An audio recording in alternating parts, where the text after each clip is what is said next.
and welcome to this week's Premier Fantasies. It's just the Andrews clan this week because it's been a busy week, and we are exposing ourselves because we did terribly last week. So we have actually put ourselves under the spotlight, literally. What happened? We only got 35 points. No, 31 points. I'm not going to blame anyone because I did give you like all the reign over the team and everything. So I should not have done that. We had a brief conversation about who we captain, and we made the fatal mistake of going for Grealish. So we kind of broke ranks and took a bit of a chance. And unfortunately, although Grealish actually had a good game personally, he didn't accumulate points. So 31 points. We've now dropped down to 24th. Yeah, I think with regards to this particular team, we're really struggling this season to find our team mojo. I think a lot of the time with the teams that do well, even if they have a bad game week, they do okay because there's a lot of consistency in their team because they've found their mojo. Can I ask you a question? Yeah. Are we above Habits a Laugh, our opposition? Are we? Yes. Are we above Clop Come In? Yes.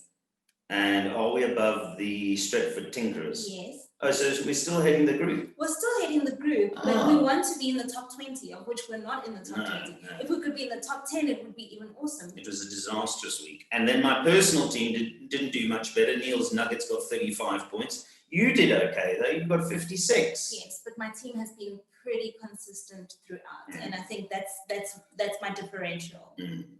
So I think what we need to do is just find a bit of consistency and make sure that we at least get like 40 to 50 points. But bear in mind that this week had a very low scoring average. It was 55. Yeah, but we got 31. It was a disgrace. Anyway, there it is. I just want to say that this week you will notice we are wearing soccershop.bet tops. And the reason for that is actually because of soccershop.bet, and in particular the kind generosity of Lance Michael from LM Bookmaker. We've got a whole lot of shirts to give away. Yeah. So we are actually retrospectively going to give a shirt to somebody who actually Lance will be familiar with the name, and maybe some others from horse racing, because Justin from Mark, not just because we like him, but he got 86 individual points. He must have got a lot of Liverpool players. You know, he probably had Jota. I actually have not looked at his team, but he did get 86 points, and we know that it is Summer Cup week, so we didn't want to bring him on the show. No, but we did want to give him a shirt from soccershop.bet. So congratulations, Justin, and hopefully we'll have you on the show soon. Absolutely. So that was an excellent performance. To put it into perspective, Justin's team got 86. I think they're called the Hendo Shufflers. And we got a paltry 31. So anyway, there's a shirt on his way, and hopefully, if Lance is happy, we will give a shirt away next week as well. But we want to thank soccershop.bet for their sponsorship of our other sister channel, Clocking the Gallop, and we thought we'd help them out a little bit by bringing their brand to Premier Fantasies. And speaking of which, we're going to have a look at that. And when we come back, we're going to have a look at the changes we make this week, making sure that our team, the stars aligned, does not accumulate a paltry 31 points. So stay with us. Or 0 points for that matter. Yeah.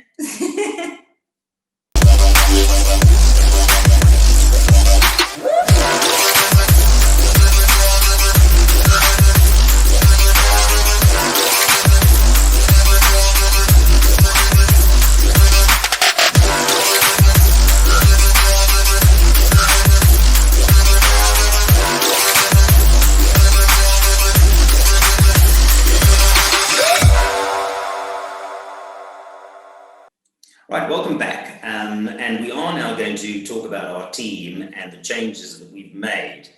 As always, and fellow players in Fantasy Premier League will know this, is you are often hamstrung because you don't have money, budget, and you don't have free transfers. Right.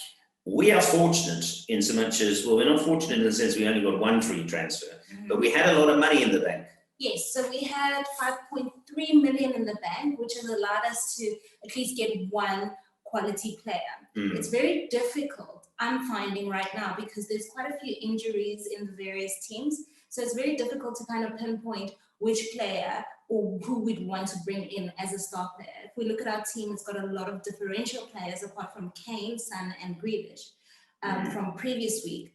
So I think in our midfield, we've been a little bit bold and we've brought in what is everyone's favorite at the moment, Kevin De Bruyne. Well, is he everybody's favourite? I don't know if he is. Is he? Yeah. Because the thing is that Manchester City haven't had a great season, and as a result, he hasn't exactly been prolific. But honestly, Liverpool have got injuries. Salah is supposed to be back in training, but will he risk him this week away at Brighton? Probably not, particularly as I was so impressed with Liverpool last week, and they had all those injuries, and they were magnificent. Sometimes you actually need something to go really badly for you to restructure your team and regroup and see exactly. Like a quadruple bypass, yeah. I mean, if you have one of those things, can only look up. Is No, that what you're saying? man, I'm talking about Liverpool. Oh. I think what Klopp did is he just restructured his team, tried to look at how he can make changes, and they did exceptionally well because of it. Sometimes you have that consistency and you miss out on opportunities to shake it up a little bit. I've remembered a player. Ooh. I should have perhaps suggested it when we were talking in our side, but I think I'll be honest, I think I'm going to bring him into Neil's Nuggets. Oh, yeah. And I can't actually, is Curtis, the Liverpool player, what's his surname? I want to say Curtis Strange, but that's a golfer. I don't know. As everybody knows, I've been saying for a week here on Clocking the Gallop and on Premier Fantasies, my short-term memory is gone. Young player, Curtis, very good player. I like him, and because of the injuries, he might play. But the trouble is that if Salah does come back into that dynamic, then it changes. Anyway, enough of that. What have we done? Tell them what we've done. Okay, so what we've done is that we have kept our forwards the same. So we've got IU at the front. We've Disappointed with Palace last week. No, it wasn't great. It really, really wasn't great. And IU also sulked when he went down the tunnel. He wasn't very happy. No. And he got substituted. But would you be happy? No, they just generally didn't play very well. No, but they need to bounce back. No, they have to, and hopefully this is an opportunity for them to bounce back. So we've got IU in the front. Well, he's our cheap option. Yes, he's our differential, basically. And then we've got Harry Kane, Harry Kane. But I know you said I'm being negative. But they are away at Chelsea. They are away at Chelsea. Not an easy fixture. Not an easy fixture, but historically, Spurs has been good playing away. So hopefully that kicks in. And also... but I think Chelsea, as you know, the last 2-3 weeks, now that the league settled down and Chelsea and Frank has got rid of the keeper and he brought in Mendy. Yeah. He's got 2 positions. I think I said this last week. Brilliant. Hey? I think Chelsea are big runners to win the title. Definitely. They're like now in the front. And that being said, though, Spurs has just come from a 4... but they played the Z team. Oh, but they played a 16-year-old. You're talking about the Europa League. Yes. I wouldn't read too much into that. They've come off a very, very good win. And when you've got a culture of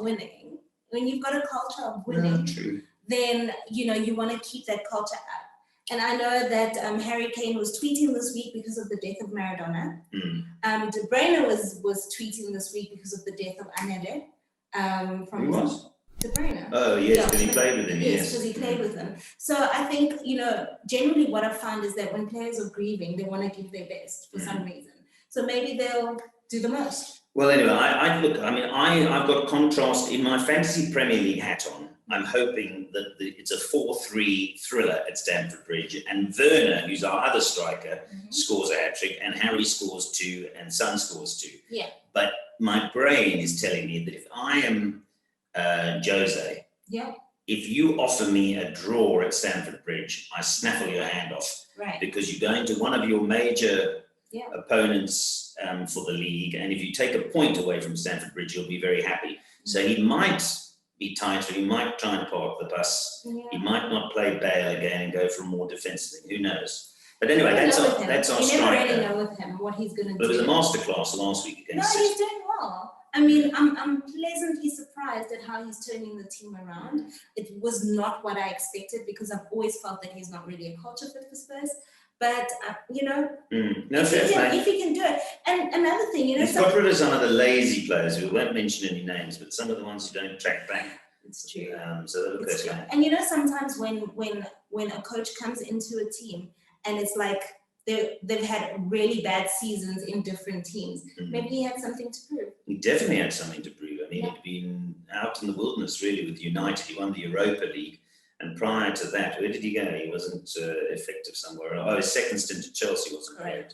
But anyway, so our strike force stays the same. So that's not where the change happened. We brought Kevin De Bruyne in. Who did we bump out? Because we debated this. Yeah, so we struggled to decide who we're bumping out. We were conflicted between Foden and Rodriguez, who you are not a fan of, but everyone else seems to be a fan. No, I was a fan of him when he arrived. We had him in our team and we had him in our personal team, but I've had a look at his last 4 weeks. He's gone 2 points, 0 points, 2 points, 2 points. Right. And he's 7.7 million. It's not a good enough return. So now, frequently, as all Premier Fantasy League players will know, he'll probably come and score 3 at home against Leeds on the weekend. Yeah. But I feel that this is now the 4th week he's a passenger for us. I think where we always struggle, you and I, in terms of our team dynamic, is trying to agree on midfielders. Because I've got my opinion on midfielders, you've got your opinion on midfielders, and it's very difficult to kind of merge it. So, for example, You wanted to bring in Fernandes. Correct. I wanted to bring in Fernandes, And I vetoed it. Yes, you did. Because I don't like Manchester United. So I'm a bit hard-arsed. And the stubbornness probably bites me up. But I do get a perspective with Fernandes that we've missed the wedding and we might go to the funeral. I think the wedding is still on. No, he's a good player. But let's be honest, last week they huffed and puffed, they won 1-0. He missed the penalty and then unfortunately he had to take it again. And then he scored. Yeah, but still, I think he's a good He is player. their best player, but he's in the side's not I think fine. at the moment he is their best player. I think he's good for the culture of the team. I think No, I agree with that. no, he's very good for the culture of the team, and I think that he could turn it around. But can you compare him to Kevin De Bruyne? That's what I'm saying. Some No, people. you cannot.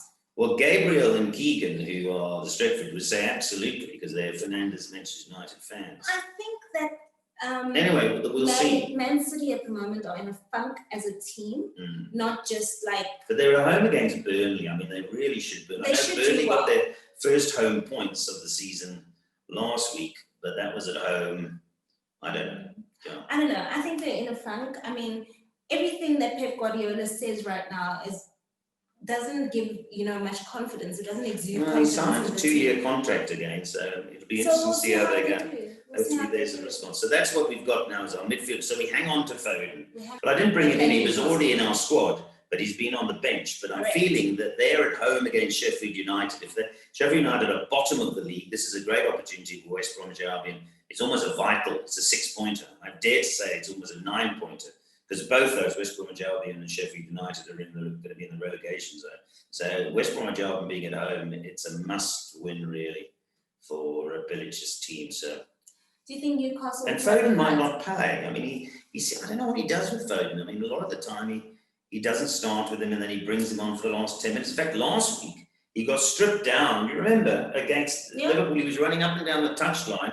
I thought we were at least going to get 1 point coming on, and he never came on. See, the thing about Foden, I think he just doesn't know, or he's not 100% sure what to do with him. And therein lies the problem when you've got so many good players. Yeah, You don't know who to put in, when to put them in.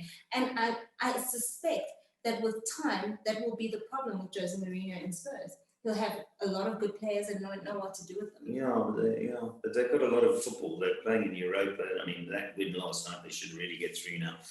So anyway, so that's what we've done. And our back three, we play with the back three, stays the same. We've got Klein, he's at home. They didn't get many points last week. Target got 0. Target was just Aston Villa a little bit in and out. they're very inconsistent at the moment, and their top player is Grealish, and all the other teams know it. So what they're doing is that they're on Grealish all the time, and that's why Grealish gets carded so much. He's just he was unlucky. I think he hit the post, and anyway, we'll see how he goes. He was the targeted player, and if you remember in how the game was played, how many times did he try for goal? No, he's a good player. But the problem with him last week, he had a lot of football because he played for England, a lot of football in the international weekend. And then the last thing is our keeper. We've got an option between Martinez, who's Aston Villa's keeper, and McCarthy, who's a Southampton keeper.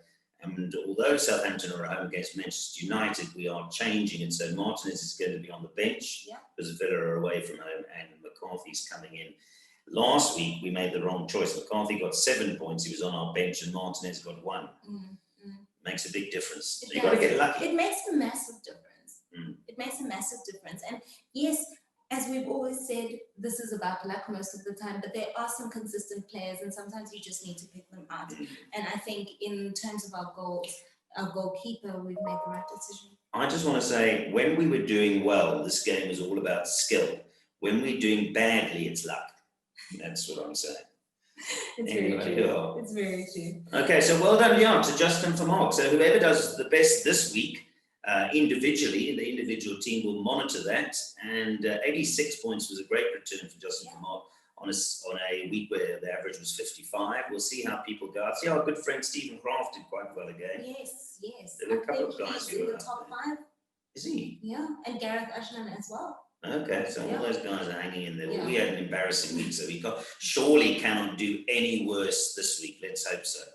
And can you just give us some insight, because you always keep your own personal team under wraps, and then at the end of the weekend you say, "Oh, I did well. I got 56 points." I don't keep my individual team under wraps. My individual team gets showcased every single week on Fantasy Tips. It's just that my husband doesn't watch it. What are you doing this week then? Are you making changes? Or I think I've got 2 free transfers because last week I actually forgot to change my team, which really set me back. Not really. You got 56 points, which is one better than average. I could have made a change knowing that Salah wasn't going to play and Salah was actually in my team. So I could have changed him for someone who I knew was playing.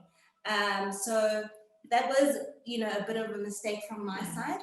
What I do know is that there will be a bit of consistency, so I won't make a lot of changes in this team. I just want to point out, can you hear in the background? My phone's ringing. It's Spurs go marching on. So it's an omen. It's an omen. Hopefully a good one. Yes, definitely. So I'm thinking of bringing in Bruno Fernandes into my team. Okay. Because for some reason I'm getting Fernandes vibes. So I think that's what I'll do. Okay, well there it is. So thanks everybody for watching this particular edition of Premier Fantasies. I actually want to say that even though my team dropped, I'm still in the top 10. I just needed to throw that out. Yeah, we can all see that. That's why you're annoying, not only to your husband, but to everybody else watching. No, I'm just annoying to you. Oh, I never changed my team, but you're still in the top 10. I didn't, but I did drop 2 positions. So I was 5th and consistently 5th, and now I'm 7th. Well, we all wish you, don't we, everybody, the very best for this weekend. Thanks very much. Premier Fantasies. Next week, we need to check in on OG. Yes, and they will Barney be on our show next week. But do they want to come on? Because they haven't had a great season. I don't have OG and Barney, if you're watching, we're coming looking for you. You have to face the music. What is their team called again? Lucky Strikers. Oh, the Lucky, bad name. They should have changed from Lucky Strikers.